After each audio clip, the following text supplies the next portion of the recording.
The morning air on the south side tasted of exhaust and damp concrete, but on this corner outside Rossi's cafe, quick pause, tell me in the comments where you're watching from. If this story has you hooked, hit like and subscribe, because what's coming next is even more intense. It crackled with a different charge, the silent, watchful energy of men who were extensions of a single, formidable will. Salvo, the shadow, DeLuca stood in the cafe's doorway, a monochrome pillar in a charcoal suit tailored to his lean frame. The neck tattoos peeking above his collar weren't ink. They were a ledger of loyalty and violence, a declaration in stark black and gray. His men, Marco, Tony, Vincent, formed a loose perimeter, their eyes scanning not for threats, but for impertinence. Then the perimeter broke.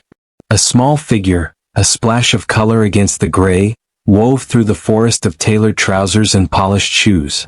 Mia was 7, with a heart-shaped face the color of honey, her hair in meticulous braids that spoke of a grandmother's care. Her backpack was faded, one strap fraying. Her luminous brown eyes, however, held a universe of fear, a gravity that pulled every gaze. She walked with a desperate purpose, ignoring the low warnings rumbling from the bodyguards, her focus solely on the man in the doorway.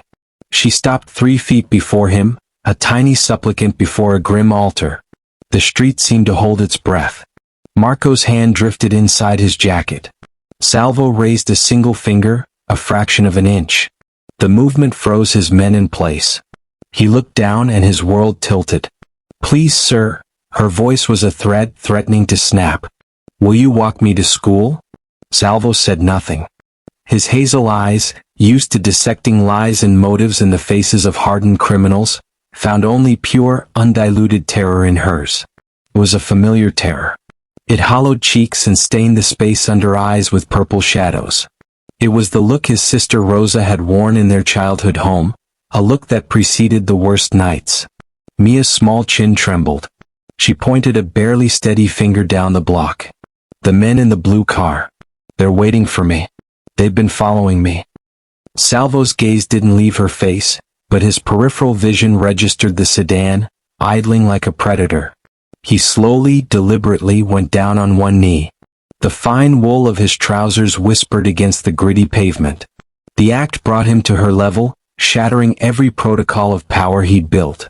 "What's your name?" His voice was softer than his men had heard in years. "Mia." "The men in the blue car, Mia. Why are they waiting?" A tear escaped, tracing a clean path through the city dust on her cheek. Her whisper was for him alone. "I saw them take a girl. From the alley behind my school. Last Thursday." She swallowed. "They saw me." At that moment, Salvo DeLuca ceased to be just a boss. An old, buried mechanism, rusted shut since Rosa's death, groaned open inside him. A child had seen a monster and had run to a bigger monster for protection. The irony was not lost on him. It was the only card left in her deck.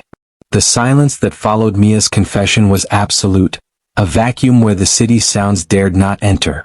Salvo remained kneeling, a statue of contemplation amidst the tension. His men were coiled springs. Marco's hand still hovered near the holster under his arm. This was a vulnerability, a potential lure, a crack in the fortress wall. Yet the girl's fear was a tangible thing, saturating the air between them. "They think no one will care," Mia whispered, the words tearing from her on a shaky breath. "They told the girl that. And I think they're right. No one will care." The phrase was a key turning in a lock he'd sealed decades ago. He heard it in Rosa's voice, thin and pleading in the dark of their childhood bedroom, the night before their father's final, fatal rage.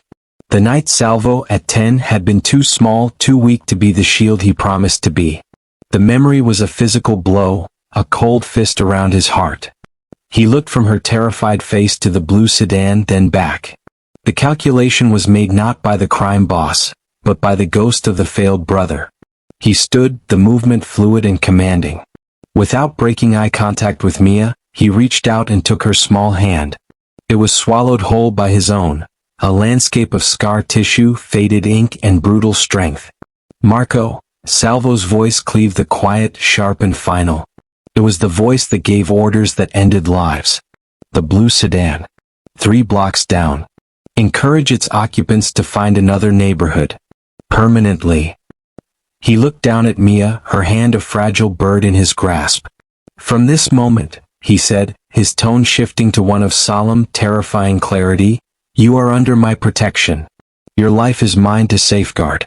Anyone who looks at you with harm in their mind, anyone who whispers a threat, anyone who even thinks of making you afraid will answer to me.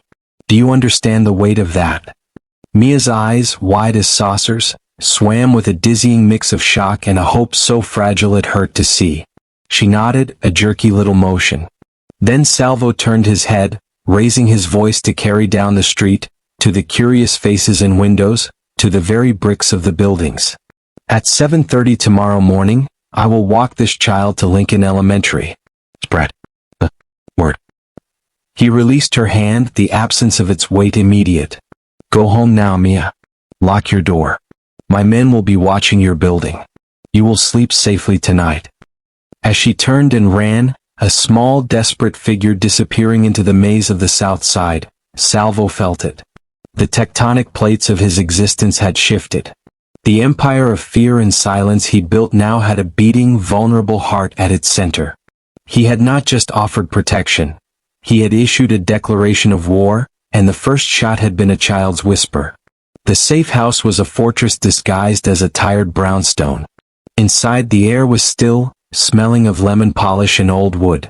Mia and her grandmother, Elena, sat side by side on a sturdy but uncomfortable sofa. Elena clutched a chipped teacup, her knuckles white islands in a sea of weathered skin. Her eyes, the same warm brown as Mia's but clouded with decades of hardship, tracked Salvo as he stood before the unlit fireplace. Why? Elena's voice was raspy, worn thin by worry. Why risk your business for us? We are no one to you. Salvo turned from the cold hearth. His gaze found Mia, who had commandeered a notepad and was drawing with intense concentration, a small island of calm. She was brave, he said, the words feeling unfamiliar on his tongue. She witnessed an evil thing and tried to tell the adults sworn to protect her. The world punished her for that bravery. That is an imbalance. I choose to correct it. Before Elena could respond, Tony entered, his usual joviality absent. In his hands was a tablet, its glow painting his face a sickly blue. Boss. The plates from the blue sedan. They're registered to a shell company, but the trail leads back to enforcers for the Vitali crew. Salvo gave a slight nod. Expected. But Tony wasn't finished. It's the pattern that's the problem. He swiped, bringing up maps and dense documents. Cross-referencing location data with missing persons reports filed near Lincoln Elementary over the past 2 years. 7 girls, ages 12 to 16, all classified as runaways, within 48 hours. Reports filed by the same responding officer, Detective Raymond Corso. Another swipe. Principal Eleanor Halloway of Lincoln Elementary. Her discretionary fund received 5 anonymous donations totaling $80,000 in the same period, routed through a Vitali holding company. A web, intricate and foul, began to materialize in the sterile light of the screen. It wasn't just a crew of thugs, it was a network. A system designed to silence and disappear. The specific girl Mia witnessed, Tony said, his voice dropping. Maria Santos, 15. Her mother filed a report. Corso closed it after 2 days, citing lack of evidence and probable voluntary departure. The file was buried. Salvo's expression didn't change, but the temperature in the room seemed to drop. Corso is on the payroll. And the Vitales, Tony added grimly, they're not independent. They're a feeder operation. Their primary buyer network is managed by the Calabrese family out of New York. New York. The word hung in the air, heavy with implication. This was no longer a local squabble. By claiming Mia, Salvo hadn't just stepped on a snake. He'd threatened the harvest of a far larger, more venomous beast. Mia looked up from her drawing. She studied the tense faces of the men, then carefully tore the sheet from her pad. She approached Salvo and held it up. It was a child's drawing, but poignant in its simplicity. 2 stick figures, one tall and dark, one small, holding hands under a large, smiling sun. No monsters, no blue cars. just protection and light. Salvo took the flimsy paper. It was weightless, yet it anchored him to the present, to the simple, staggering reason for the coming storm. He nodded once to her. "Thank you, Mia." The drawing was a weapon more disarming than any gun. It was the why that made the looming war with New York not a question of cost, but of necessity. At precisely 7:28 a.m., the low rumble of Precision Engineering announced their arrival. 3 black SUVs, windows tinted to obsidian, glided to a perfect, synchronized halt on Mia's shabby block. Doors opened in unison. Salvo emerged from the center vehicle, a figure of elegant menace reborn in the dawn light. He adjusted his cufflinks, a gesture of normalcy that felt profoundly alien in this context. The neighborhood, stirring with the routines of the working poor, stilled. Faces appeared behind screens, breaths held. Mia burst from her building's front door, a vision of poignant preparation. Her school uniform was crisp, her braids perfect, her backpack, now a new sturdy one that had appeared mysteriously the night before, strapped securely. She skidded to a halt at the top of the stoop, her eyes finding him. Salvo met her there at the base of the steps. "Ready?" She placed her small hand in his waiting palm, a gesture of trust that was now ritual. The procession began. Salvo and Mia at the nucleus, a phalanx of 6 solemn, watchful men forming an impenetrable diamond around them. They moved down the sidewalk, not quickly, but with a deliberate, processional gravity. It was a silent parade, a broadcast in the language of power and possession. People on their porches froze, coffee cups halfway to lips. A mail carrier stopped his truck to stare. The 6 blocks to Lincoln Elementary transformed into a stage. By the time they turned onto the school street, a crowd had coalesced. Parents dropping off children, teachers arriving early, curious neighbors. A wave of stunned silence rolled ahead of them, followed by frantic whispering. Principal Holloway stood on the school's front steps, her professional smile plastered on, cracking at the edges as she recognized the man at the center of the spectacle. Her eyes darted to the bike racks. There, leaning with feigned nonchalance, was Dante Vitale. 17, dressed in expensive track suits meant to signal a status he hadn't earned, he was holding court with his 2 lackeys. The joke died on his lips. The color drained from his face, leaving a sickly pallor. He recognized the little snitch. He definitely recognized the man holding her hand. His cocky slouch straightened into rigid fear. Salvo saw it all but acknowledged none of it. His focus was the final 10 feet to the school doors. He stopped at the base of the steps, forcing Holloway to look down at him, a subtle power reversal he didn't miss. He knelt once more, a night before his charge. "You are safe here," he said, his voice low but carrying in the hush. "Vincent will be here at the final bell. He will drive you home." He pressed a plain white card into her palm. On it, a single phone number was written in stark black ink. "This number reaches me or someone who can reach me at any time. Day or night. If you are afraid. For any reason. Do you understand?" Mia nodded, clutching the card like a talisman. Then, in a move that shocked the breath from the assembled crowd, she threw her small arms around his neck in a tight hug. The gasp was collective. Salvo De Luca did not hug. He did not show affection. He was a monolith, not a man. For one eternal second he remained utterly still. Then, slowly, almost robotically, one arm came up and around her small back. It was an awkward, unpracticed gesture, a pat more than an embrace, but it was unmistakable. Connection. Acknowledgement. He released her as she let go, and she scampered up the steps into the school, not looking back. Salvo rose.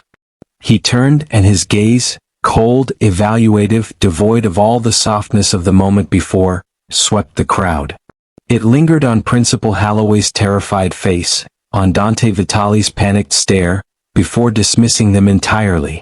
He said nothing. He didn't need to. He walked back to his car, the convoy dissolving and following. The message, however, remained etched in the morning air, clearer than any headline.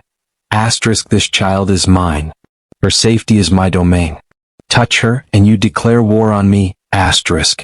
By noon, the story had spread through every corner of the South Side. By dusk, It had reached the ears of Marcus Vitali. And by midnight, Chicago's underworld, sensing the shift in tectonic plates, began to choose sides. The private dining room at Il Vecchio existed outside of time. It smelled of aged wine, imported cigars, and the quiet, dense power of old money and older sins. Anthony Calabrese sat at the head of the polished mahogany table, a silver-haired king in a silk-blend suit. He gestured with a manicured hand to the chair opposite him. "Salvo. Grazie for coming. Please sit." Salvo took the offered seat, his posture relaxed but alert. He didn't touch the glass of expensive Amarone already poured for him. "A child, Salvo?" Anthony began, his voice a smooth blend of disappointment and paternal condescension. "You are destabilizing very profitable long-standing arrangements over, what? Sentiment?" A momentary pang of conscience. "She witnessed a kidnapping your arrangement facilitates," Salvo replied, his voice level. "The corruption protecting it reaches into a school and a police precinct." Anthony waved a dismissive hand as if swatting a gnat. "Semantics. Business requires lubrication. The point is, this friction is bad for business. For our business." He leaned forward, steepling his fingers. "Here's a solution. The girl goes into the system. We have people. She'll be placed in a good foster home far from here. Minnesota, perhaps. She will be safe, healthy, just gone. A fresh start. In return, Marcus Vitali shuts down all his Southside operations. Your territory remains clean. We avoid a costly, messy war. Peace is maintained. Prosperity continues." Salvo let the proposal hang in the fragrant air. He studied the ruby depths of the wine in his glass. "You're asking me to trade her future for your operational convenience. I'm asking you to be the pragmatist you have always been." Anthony's voice hardened slightly. "This path you're on? It leads to a war with New York. It will cost you men. It will cost you your legitimate fronts. It may very well cost you your life. All for one street rat who happened to be in the wrong alley." He paused, letting the threat crystallize.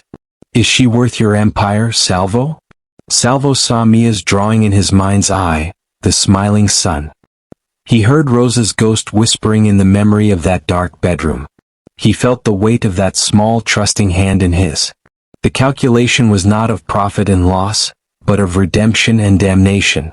He placed his glass down on the table with a soft, definitive click.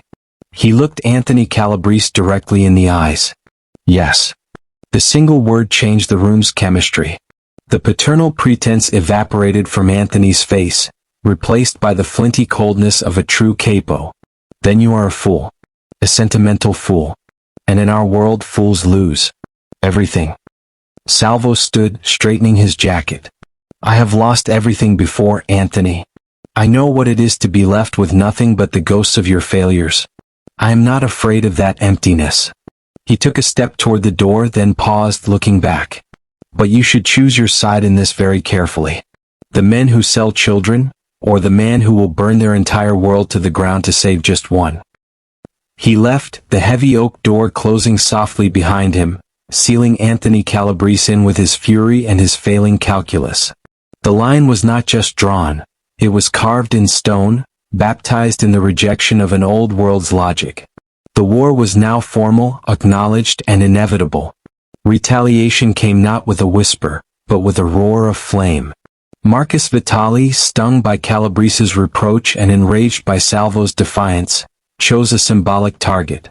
He struck not at a gambling den or a smuggling route, but at DeLuca's Bakery, a small, unassuming storefront in a struggling neighborhood.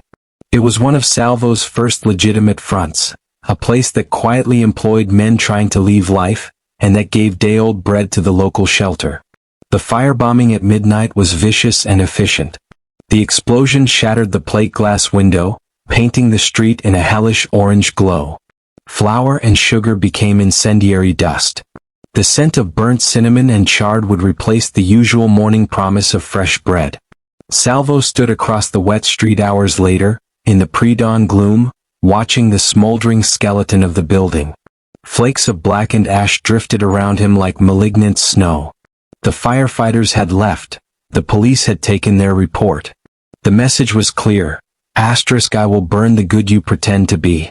I will scorch the earth of your redemption before it can take root. The safe house? Salvo asked, his voice flat, devoid of the fury that churned beneath the surface. Locked down, Marco replied, his own anger a tight coil. Mia and her grandmother are scared. They saw the news. But they're safe. Vitali's men wouldn't find it in a century. Good. Salvo turned from the ruins, his eyes like chips of frost. Collect Detective Corso. It's time for his distinguished career to have a tragic, public conclusion.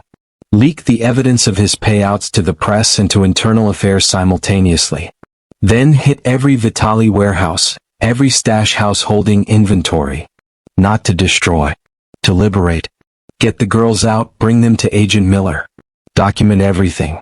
Photograph everything. He was no longer merely defending a point. He was executing a strategic dismantling.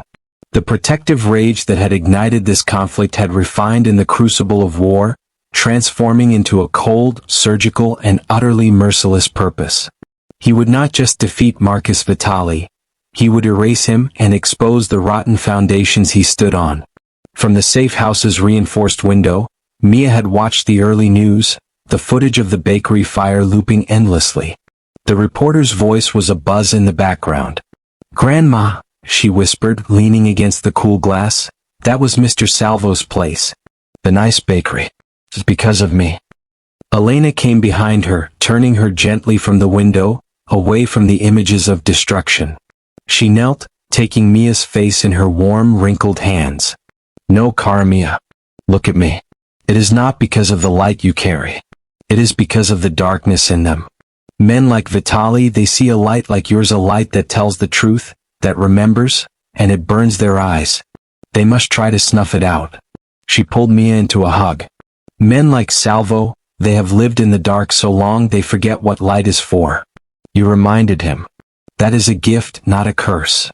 That night, Salvo's men, moving with precision, hit 2 Vitali warehouses on the industrial west side. They liberated 17 young women, some barely older than Mia, hollow-eyed and trembling. The evidence seized, ledgers, computer drives, shipping manifests filled 3 unmarked vans. The war was no longer about territory, it was about testimony. The end came not in a boardroom or a back alley, but on the cold, fog-licked piers of the industrial docks. Desperation had made Marcus Vitali reckless. With his network crumbling and buyers fleeing, he tried to move his last, most valuable shipment. 6 girls in a refrigerated shipping container bound for a freighter and overseas oblivion. Salvo's convoy, a silent predator, cut off every escape route. Headlights speared through the fog, pinning the scene in stark relief. Vitali's men, outnumbered and outclassed, dropped their weapons without a fight. Only Marcus stood his ground, a cornered animal backed against the steel container. "You're finished, Marcus," Salvo said, walking forward alone. His voice carried flatly over the lapping water. "The FBI has your financials. Corso is singing like a canary to save his own skin. Your buyers are being rounded up as we speak. There is nowhere to run." "For what?" Marcus screamed, spittle flying. His once imposing frame seemed shrunken. He gestured wildly at the container behind him. "For one brat. You've destroyed a multi-million-dollar operation. You're a killer, Salvo. A thief. An extortionist. You're no saint." Salvo didn't break stride. "I know precisely what I am," he said, his voice low and terrible. "I have the names of every soul I've condemned etched on my conscience. But tonight," he walked right past the spluttering man as if he were already a ghost. "Tonight I choose what I do." He stopped before the massive steel doors of the container. With a nod, 2 of his men stepped forward and heaved the locking bar aside. The door swung open with a metallic groan. Inside, huddled in the frigid darkness, were 6 young women. They blinked against the sudden intrusion of light and fog, shivering in thin clothes, their faces etched with a terror so profound it was beyond screaming. Salvo didn't enter. He stood at the threshold, then slowly went down on one knee on the damp concrete, making himself smaller, less threatening. He kept his hands visible.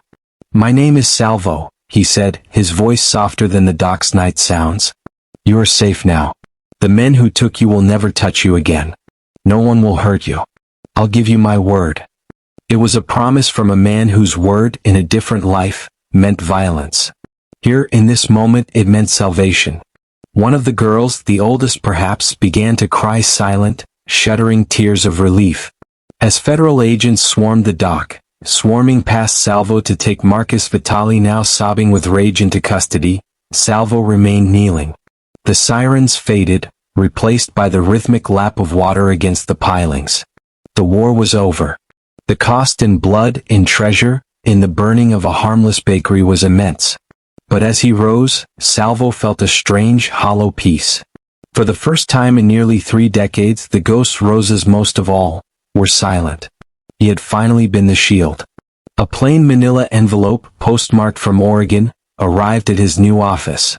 No return address. Inside was a single photograph. Maya stood in a sun-drenched schoolyard, wearing a purple backpack. She was caught in mid-laugh, her head thrown back, her braids swinging. Truly safe. Truly a child. Salvo placed it on the polished surface of his desk in DeLuca Strategic Security, a fully legitimate, highly successful firm. He wasn't a saint. He would always be a man with shadows in his soul. But he had kept his promise. He had been someone's shield against the darkness. And in that simple, impossible act, he had found a sliver of peace that all the power and fear in the world had never been able to buy. If you enjoy watching this, please like and subscribe, and I will see you on the next one.